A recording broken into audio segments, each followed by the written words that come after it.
संवेदनशील पण तितक्याच महत्त्वाच्या विषयावर आज माझे विचार मांडण्यासाठी इथे उभी आहे आणि तो विषय म्हणजेच पालघर जिल्ह्यातील पेसा भरती आणि या प्रक्रियेत बिगर आदिवासी समाजावर होत असलेला अन्याय। मित्रांनो, पालघर जिल्हा हा निसर्ग संपन्न आहे, विविधतेने नटलेला आहे। इथे वर्षानुवर्षांपासून आदिवासी आणि बिगर आदिवासी कुटुंबे गुण्यागोविंदाने एकत्र राहत आलेले आहेत। परंतु गेल्या काही कालापासून या पेसा कायद्याअंतर्गत झालेल्या या पदभरतीमुळे सामाजिक सलोख्यामध्ये काही अंशी अस्वस्थता निर्माण झालेली आहे। पेसा हा कायदा अनुसूचित क्षेत्रातील स्थानिक आदिवासीच्या हितासाठी बनवला गेला आहे या शंकाच नाही, परंतु या कायद्याच्या अंमलबजावणी दरम्यान 100% आरक्षण हे विशिष्ट वर्गाला देण्याच्या निर्णयामुळे त्याच गावात वर्षानुवर्षांपासून पिढ्यानपिढ्यांपासून राहणारा बिगर आदिवासी आज वाऱ्यावर सोडला गेला आहे। शिक्षणाचा अधिकार सर्वांना, मग नोकरीचा का नाही? एकाच गावात, एकाच शाळेत, एकाच बाकावर बसून आदिवासी आणि एक बिगर आदिवासी दोघांनी सारखीच मेहनत घेतली, सारख्याच अभावात शिक्षण पूर्ण केलं, परंतु जेव्हा नोकरीची वेळ आली तेव्हा मात्र एकाला केवळ जात किंवा प्रवर्गाच्या आधारे संधी मिळते आणि दुसरा मात्र पात्र असूनही तो बिगर आदिवासी म्हणून त्याला डावलले जाते। हेच आपल्या समाजाच्या बाबतीत झालं आहे। मग हा त्या गुणवंतधारी विद्यार्थ्यांवर झालेला अन्याय नाही का? अनेक बिगर आदिवासी कुटुंबे पालघरच्या दुर्गम भागात अनेक दशकांपासून राहतात। त्यांनी या मातीसाठी योगदान दिले आहे, परंतु त्यांना स्थानिक मानले जात नाही। हा तरुण आपल्या जिल्ह्यात, आपल्याच गावात जर नोकरी मिळवू शकत नसेल तर त्याने जायचे कुठे?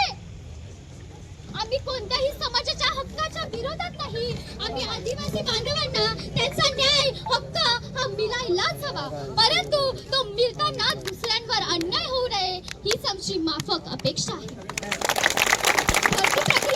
भरती प्रक्रियेत आरक्षणाऐवजी असा महामार्ग काढला जावा की ज्यामुळे बिगर आदिवासी तरुणांना त्यांच्या गुणवत्तेनुसार संधी मिळेल। माननीय सर्वोच्च न्यायालयाने आरक्षण प्रवर्गाला 50% जागा भरायला परवानगी दिली, परंतु शासनाने फक्त एकाच वर्गाला 50% जागा दिल्या। मग मला शासनाला सांगायचं आहे की आम्ही आरक्षित आहोत का? नोकरीच्या मुद्द्यावरून समाजात दोन गट पडून आहेत, म्हणून शासनाने तातडीने संवाद साधून हा प्रश्न सोडवावा। केवळ एका विशिष्ट वर्गाचा विचार करून दुसऱ्या वर्गाला अंधारात ढकलणे हे लोकशाहीला धरून नाही। मी प्रशासनाला आणि सरकारला विनंती करते की तुम्ही कृपया बिगर आदिवासींच्या तरुणांच्या डोळ्यातील अश्रू आणि त्यांच्या भविष्याची चिंता ओळखा आणि त्यांनाही या जिल्ह्याच्या विकासात भागीदार होण्याची संधी द्या, नाहीतर या जिल्ह्यातून सर्वात जास्त मतदान करणाऱ्या बिगर आदिवासी तरुणांना न्याय सर्वांसाठी समान असायला हवा आणि पालघरचा विकास व्हायचा असेल तर इथल्या प्रत्येक तरुणाच्या हातात काम येणं हे गरजेचं आहे।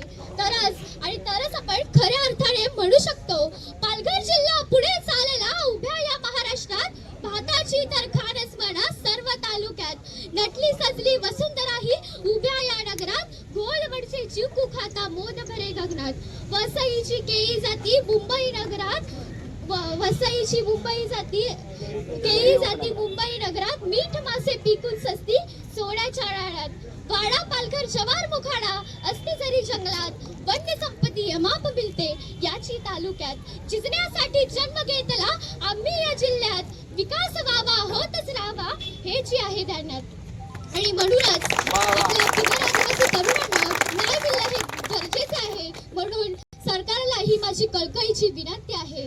धन्यवाद। जय हिंद, जय महाराष्ट्र।